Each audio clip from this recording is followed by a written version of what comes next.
အားလုံးပဲမင်္ဂလာပါခင်ဗျာကျွန်တော်ကိုချီလီတန်ပေါက်ပြောရရင်တော့MMN ကလူပြောရမလားတော့ကိုကြီးရဲ့ channel ကနေပြီးတော့ကြိုးဆိုပါတယ်လို့ပြောရမလားမသိတော့တစ်ထပ်သေးဖြစ်နေပြီကျွန်တော်အဲ့ဒါနဲ့ဟုတ်ပြီနော်စိတ်ဆိုးရတော့ဆိုရင် imitation isနော် imitation ဆိုတာလိုက်ပြီးအတုတယ်ဆိုတော့ကသဘောကျလို့ပေါ့ဗျာချီးကျူးတာအကောင်းဆုံးချီးကျူးတာလို့ပဲသတ်မှတ်တာပဲအဲ့တော့ဒီနံပါတ်73နော်အစ္စလာမ်ဘာသာကအကျမ်းဖက်မှုကိုခွင့်ပြုထားသလားဆိုတာ73ဆိုတာလည်းကျွန်တော်ပြောချင်ပါတယ်73ဆိုတာလက်မရှိဘူးလို့လက်တိတယ်တို့ဘာတို့ညာတို့အယူဆတွေအတွင်းတရုတ်တရားဆိုရင်တော့4တို့73ဆိုလည်း1နဲ့3ပေါင်း4ရတာဟုတ်ရ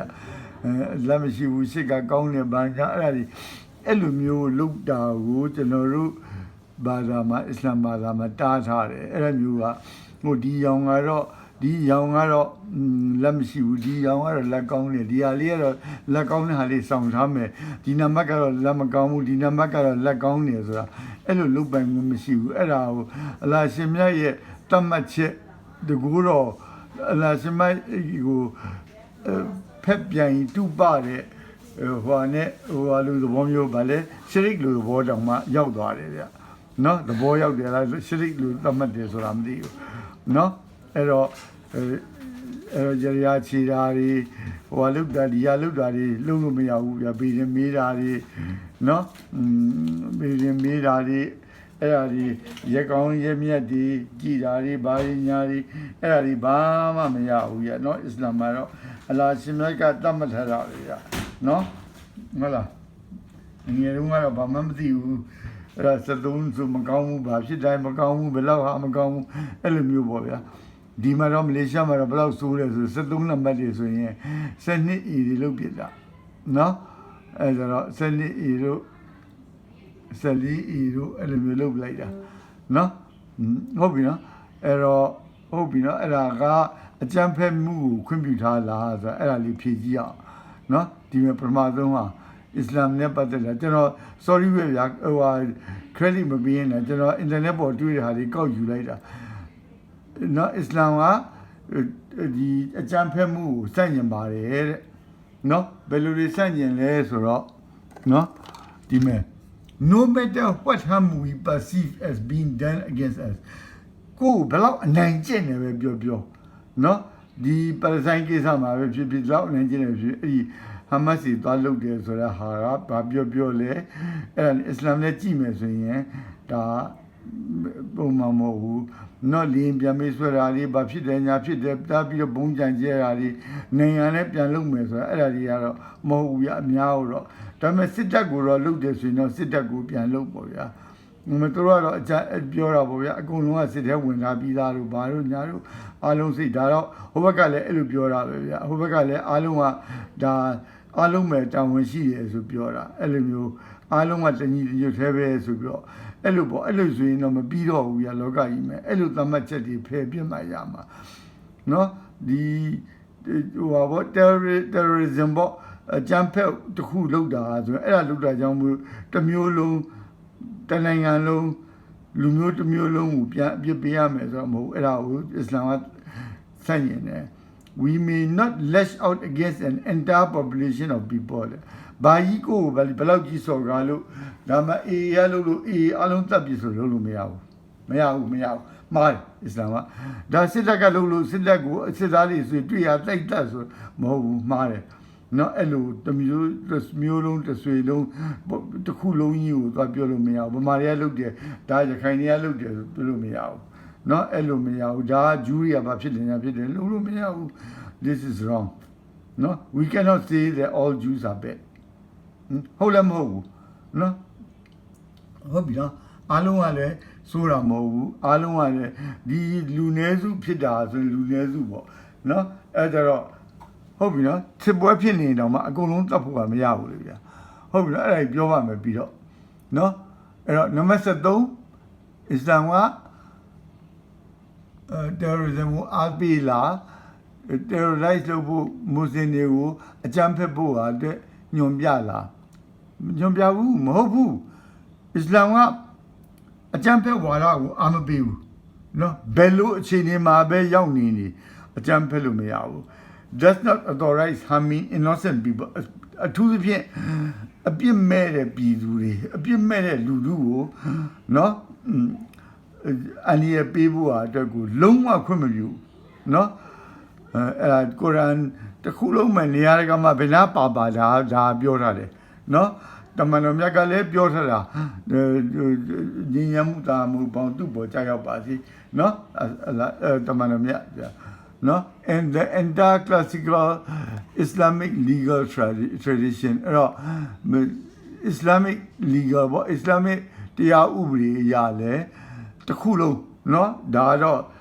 အများဆုံးဖြတ်တဲ့နော် legal classic နော်ကို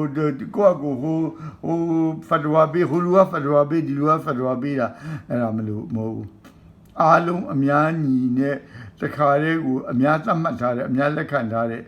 အဲ့ဒါလက်မခံဘူးเนาะအကြံဖက်ဝါဒကိုလက်မခံဘူးเนาะကဲအောက်ကအချက်လေးတွေကြည့်လိုက်အောင်เนาะ Quran clearly forbids harming innocent people Quran ကအန်ဒီရဲ့လူတွေကိုinnocent ဆိုတာအပြစ်မဲ့တဲ့ပြည်သူတွေအပြစ်မဲ့တဲ့လူတွေကိုဒုက္ခမပေးဖို့ဟာတားထားတယ်အဲ့ဒါတော့ဘာဖြစ်လဲအပြစ်မဲ့တဲ့လူတယောက်ကိုတတ်တယ်ဆိုရင်အဲ့ဒါမွတ်စလင်အစ္စလာမ်ဝါမှာမွတ်စလင်or non muslim ပေါ့မွတ်စလင်ပဲဖြစ်မွတ်စလင်မဟုတ်တဲ့လူပဲဖြစ်သွားတတ်လိုက်တယ်ဆိုရင်အဲ့ဒါအကြီးဆုံးပြစ်မှုလို့သတ်မှတ်တယ်နော်ဟုတ်ပြီနော်အဲ့တော့ကုရ်အာန်9:30မှာဘာလဲဆိုတော့လူတယောက်ရဲ့အသက်ကိုတတ်တယ်ဆိုရင်အဲ့ဒါတဲ့အကြောင်းမဲ့တတ်တာပေါ့လေအပြစ်မဲ့လူတယောက်ပေါ့နော်တရားဥပဒေရမဟုတ်ဘဲနဲ့အဲ့လိုလေဆိုရင်နော်အဲ့ဒါဆိုရင်လူသားတရက်လုံးကိုတတ်တယ်နဲ့အတူတူပဲဟုတ်ပြီနော်အဲ့လိုပဲလူတယောက်တက်ကိုကယ်တယ်ဆိုလေလူသားတယောက်လူသားတစ်ခုလုံးကိုကယ်တဲ့ဟာပဲအဲ့လူတွေကိုနော်အဲ့တော့ဒါဒီအာယတ်တော်ဒီအမိန့်ဟာဒီစာကြောင်းကဘာလဲဆိုတော့ဒါအကျမ်းဖက်မှုကိုရပ်ဖို့ပြောတာနော်အကျမ်းဖက်တာမှန်တယ်လို့ပြောတာမဟုတ်ဘူးလေဟုတ်တယ်မလားရှင်းတယ်မလားနော် terrorizing civilians ရက်သားတွေကိုရက်သားတွေကြောက်လန့်အောင်အကျမ်းဖက်တာနော်အဲ့ဒါကိုလုံးဝတားမြစ်ထားတယ်နော်အဲ့တော့တမန်တော်မြတ်ကနော်ညီညာတာယာမှုပေါင်းသူ့ပေါ်ကြောက်ပါစေထက်လဲဘာတွေတားထားလဲဆိုရင်နော်စစ်ပွဲမှာစစ်တိုက်နေတဲ့လူမဟုတ်တဲ့ဟာတွေနော်စစ်အရက်သားတွေကိုမတိုက်ခိုက်ရဘူးနော်မိမတွေကလေးတွေအသက်ကြီးသူတွေအဲ့ဒီတွေကိုမတိုက်ရဘူးအနေမဖြစ်အနေမပေးရဘူးเนาะအဲ့တော့အသီးနှံနေဟင်းသီးရွက်တွေအပင်တွေကိုသွားဖြည့်စီရဘူးเนาะတန်လူမင်းတွေသွားမိရှို့တာမျိုးပေါ့ဗျာနောက်ကြတော့ဟိုဟာတွေကိုသွားပြီးတော့ကောက်ပဲသီးနှံတွေသွားပြီးမိရှို့ပြတာမျိုးတွေเนาะစဘာပင်တွေကိုမိရှို့ပြတာတွေเนาะအဲ့လိုမျိုးတွေမလုပ်ရဘူးเนาะအိမ်တွေကိုကိုယ့်အိမ်ကိုမီးရှို့ပြီးထွက်ပြေးတယ်လို့အဲ့လိုမျိုးလိန်နေတယ်လှုပ်လိုက်တာဗျာတက်လဲတက်သေးတယ်ရိုက်သေးတယ်ရိုက်နေသေးတယ်နောက်ပြီးတော့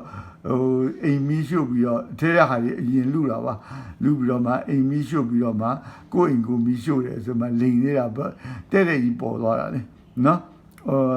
နောက်ကြတော့ဘာသာရေးအဆောက်အုံတွေဖရာတွေဘုန်းကြီးကျောင်းတွေစင်ဂုတ်တွေနော်နောက်ကြတော့ church တွေနော်နတ်စင်တွေမဖြစ်စီရဘူးအဲ့တော့ကြောင့်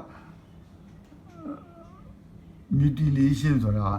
လူကိုတွားပြီးတော့မှအပိုင်းခုတ်ဖြတ်ထပ်လက်တာနော်လက်ဖြတ်ခြေဖြတ်ပြစ်တာမျက်လုံးဖောက်ပြစ်တာအဲ့လိုမလုပ်ရဘူးရက်စက်ကြမ်းကြမ်းမှုမလုပ်ရဘူးနော်တစ္ဆဖောက်မလုပ်ရဘူးနော်အဲ့ညမှာနော်လူရှင်မပြောနဲ့ဗျာလူသေးကိုတောင်မလုပ်ရဘူးလို့သတ်မှတ်ထားတယ်နော် အဲ့ဒါဒီအားလုံးကိုကျွန်တော်တို့အစ္စလာမ်မှာအကြီးလေးတဲ့အပြစ်လို့သတ်မှတ်တယ်နော် terrorism contradicts Islamic principle ဟုတ်ပြီနော် terrorism ဆိုတဲ့အကြမ်းဖက်ဝါဒကအစ္စလာမ်ရဲ့အကျင့်ထုံးတွေအခြေခံဟိုပေါ့ယူဆချက်ခံယူချက်တွေနဲ့နော်အဲ့ဒါကျင့်ဝတ်တွေနဲ့လုံးဝဆန့်ကျင်နေတယ်အဲ့တော့စစ်ဖြစ်နေရင်တောင်မှအစ္စလာမ်ကမွတ်စလင်တွေကိုဗာမိန်ပေးထားလဲဆိုတော့အယက်သားတွေကိုသတ်မှတ်ပြစ်မှတ်မထားရဘူးเนาะလွယ်လေးကအလွယ်ဆုံးကတော့ရက်သားတွေကိုအကာအကွယ်ယူပြီးတော့မှเนาะအဲ့ဒါဆိုလဲရှောင်းအောင်ပါပေါ့ရဲ့เนาะအဲ့ဒါ human shield လုပ်တယ်တို့ဘာတို့ညာတို့เนาะအဲ့လိုပြောလို့မရဘူး no harming people who are not fighting တိုက်မနေတဲ့လူတွေကိုသွားပြီးတော့တိုက်ရန်လုံးလို့မရဘူးเนาะပြစ်တာခတ်တာတတ်တာနဲ့တာလို့မရဘူးno collective punishment ဒီရွာကတော့စစ်တပ်ကို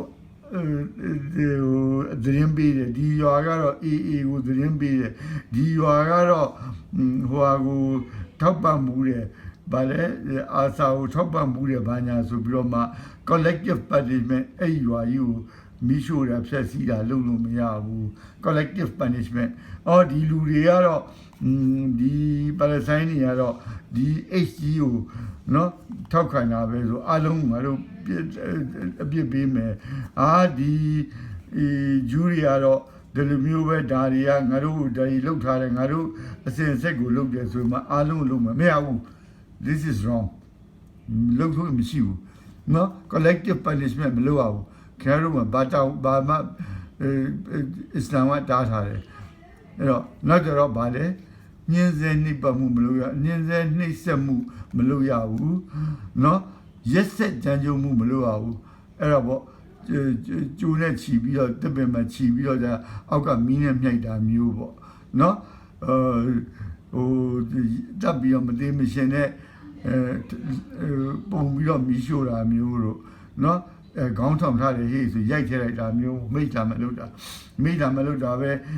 ရိုက်နေပြီးမသိမရှင်နဲ့စိုက်ကလောက်ကဆွဲတာမျိုးတို့เนาะ intimidation of the public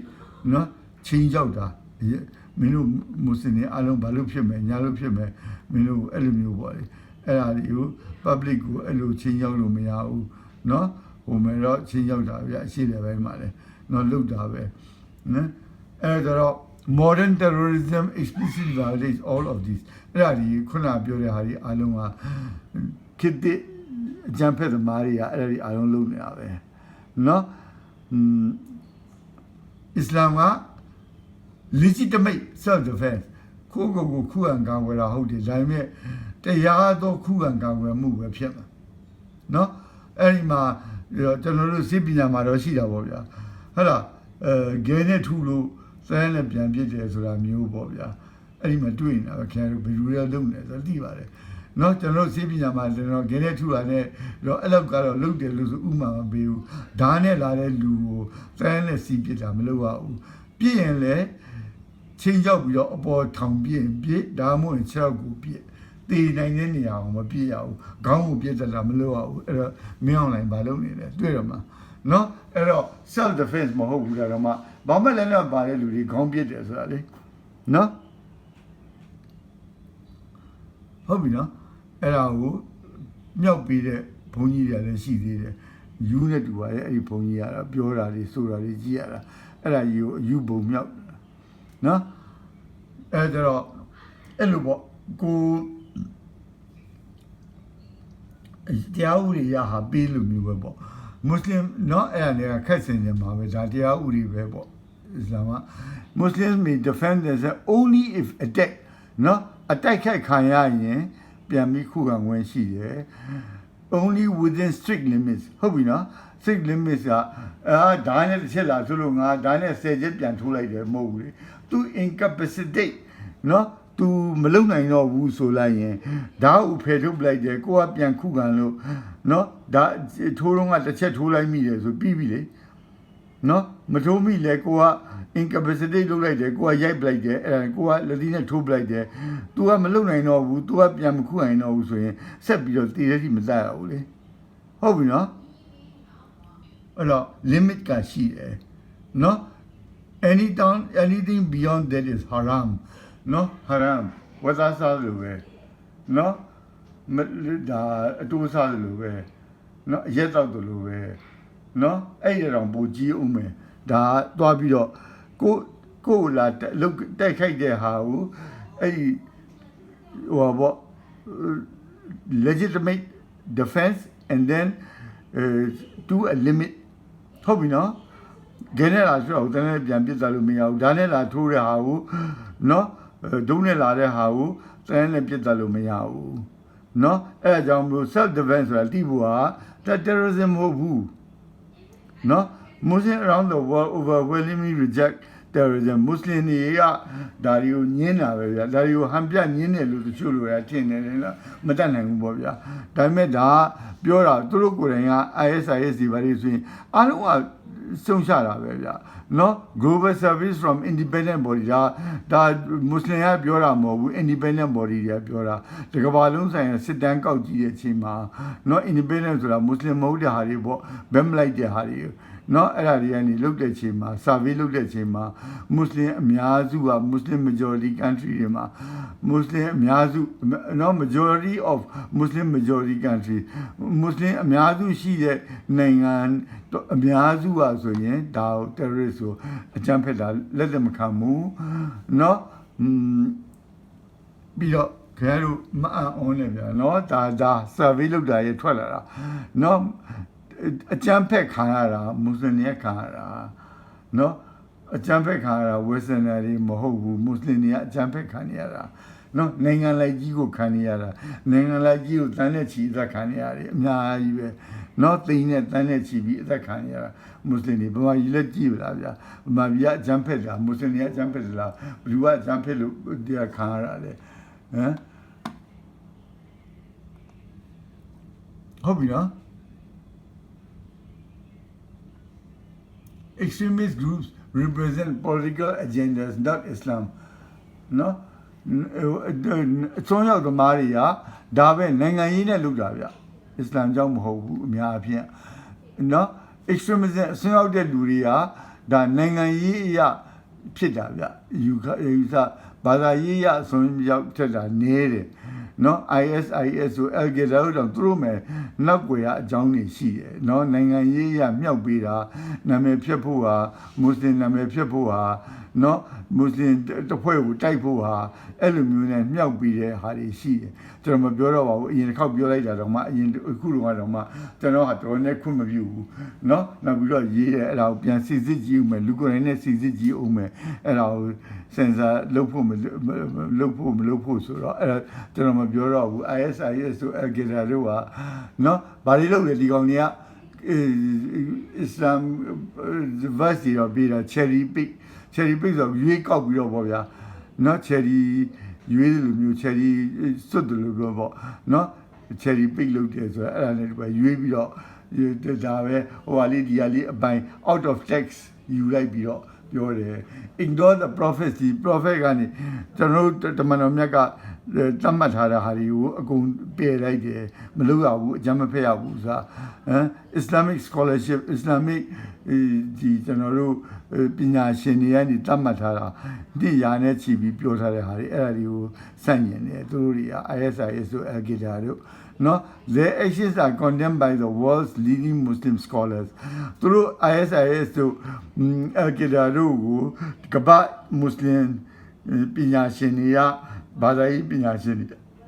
နဲ့ဘာသာရေးအဖွဲ့အစည်းတွေကဆန့်ကျင်ကြတယ် Al-Azhar ရုပ်နော်